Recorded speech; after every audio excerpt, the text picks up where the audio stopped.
Well, thanks for watching, and I'll clean this up. There's a bit of a mess, and then I'll turn the camera back on when it gets interesting.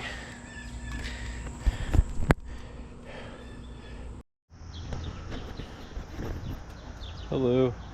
So yesterday I was working out front here without my camera on, and I tipped over my wheel loader, the Avant 423, and yeah, so that was a big bummer. Made a big old mess. There's oil all over, and tore up the grass a little bit there. So I'm gonna put some soil down, put some grass seed, and put some straw on it another day. But today I am working on trying to get this thing working. So I called the salesman, and he said that I need to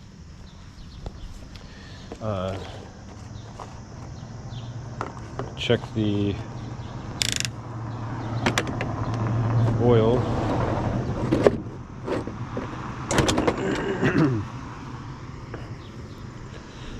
So that's the first thing I'm going to do.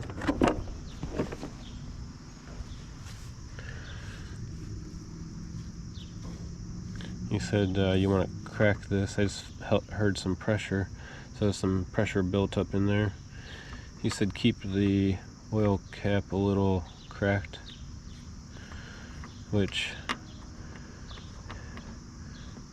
I'll just leave it on there like that, and then I'm going to check the oil, see where it's at.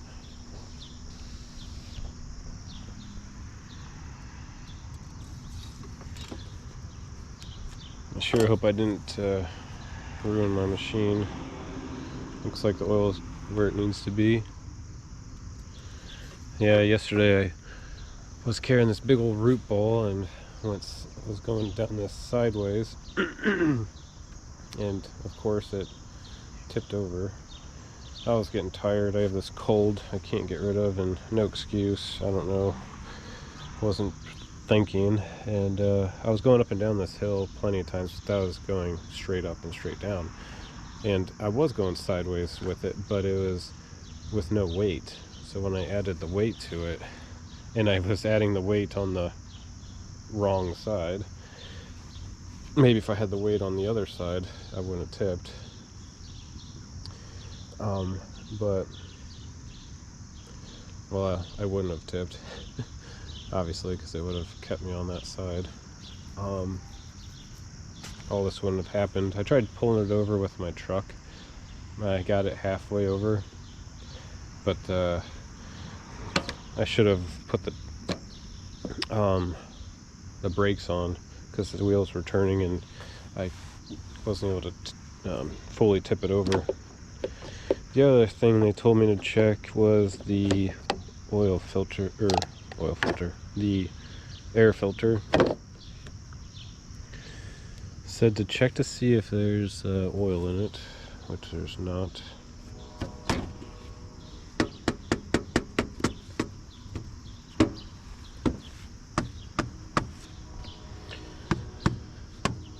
So that's good. But yeah, there was a big plume of white smoke. I need to blow this out when I get home.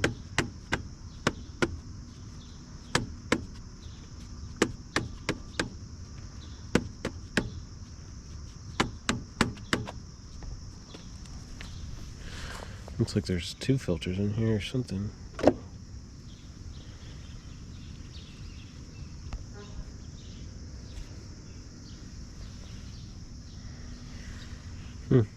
That's good, I guess. It's a nice filter system, it looks like.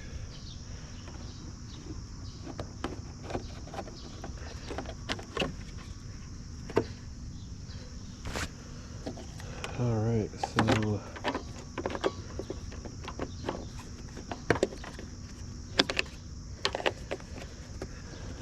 trying to get this back on.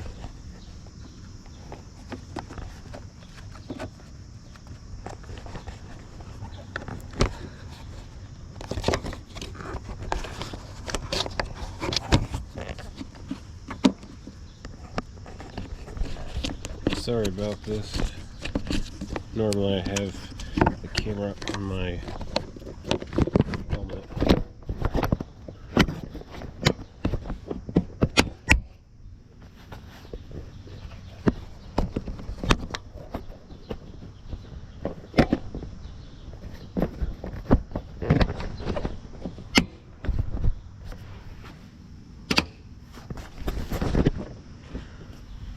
Okay, so he said check the engine oil and check the air filter and then check the hydraulic oil, which I have to go buy some. I'm gonna go buy some later. It leaked right out of the cap, so when I saw it leaking over by the wheel, front wheel, I was thinking, oh great, I destroyed one of the wheels or something. I don't know. I guess I fully don't understand how these things work, but I checked yesterday and it was leaking out of the oil cap, so it's probably super low because there was a lot of fluid that came out.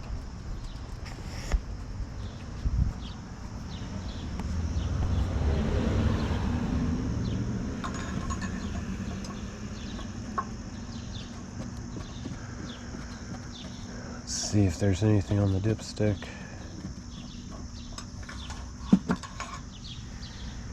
Nope.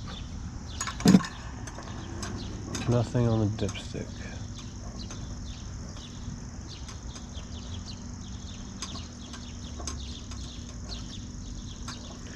So the fourth thing, those four things to do, the fourth thing is after it's tipped over and you check the engine oil and you check the hydraulic oil and the air filter and look it over, the next thing is to let it sit for 24 hours before starting it. So that means I have to do this by hand, and I've done this for 11 years, and so I'm used to doing this. But this thing has been a godsend. And when I saw the white plume of smoke, I automatically thought the worst and thought my motor shot. And then when I saw the hydraulic oil come out everywhere, I thought I destroyed the tires, wheels when I tried to tip it over. So I was just automatically going to the worst. But I talked to the dealership and he said I should be fine. We'll see. Knock on wood. I'm going to run to Harbor Freight, maybe somewhere, and get a winch if I can't get it started. And I brought some like composite boards. That's all I had. Some flat boards to put on the ramps, so that way I could winch it up onto the dump trailer. Excuse me. So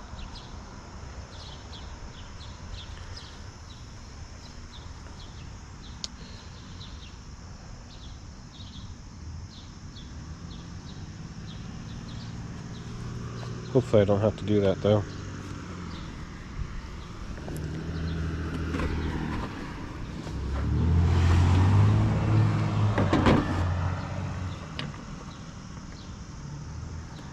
Keep that like that. Just in case it rains, I'm gonna put this back on.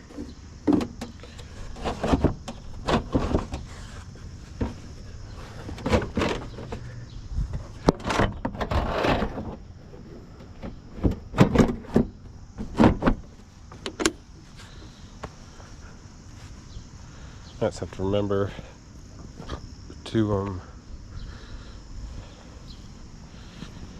I'll put something here so I don't forget.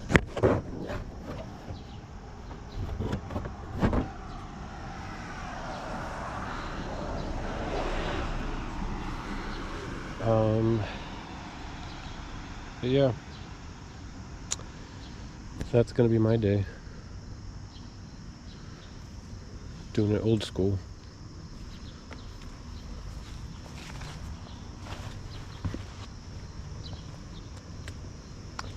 There probably isn't as much as it looks like there is, because there's these bushes in here. But luckily, I got all of the big, heavy 3-foot logs in here and hauled them away and got rid of them, so it worked out very well how everything worked out, and I didn't get hurt. That's the most important thing. I took my seatbelt off because the seatbelt plastic piece, whatever, was jamming into my butt every time I bounced, and it was so frustrating. So I got rid of the seatbelt mechanism, and when I went down the hill, I basically kind of jumped out, and I was standing up, and I had the cage at my legs. I was like standing just right in here, and it worked out perfect. It fell, and I kind of fell with it, and didn't break any bones or do anything like that. So, but I just wanted to show you what happens if you roll your wheel loader. Yeah, the KTS dealership, Tyler, he very helpful, and anytime I need anything, super nice guy at KTS, and they're out of Wellington, Ohio. And yeah, if I need any service on it, I'll take it there. But or I know some guys that work on this kind of stuff that could help me if I can't do it. So, but yeah, I'm gonna start working. So thanks for watching, and I will turn the video back on actually once it's time to try to start it, to see if it starts or not. Just if you guys would like to see if it will start, see if I have to winch it onto the dump trailer or not. But alright, see you soon.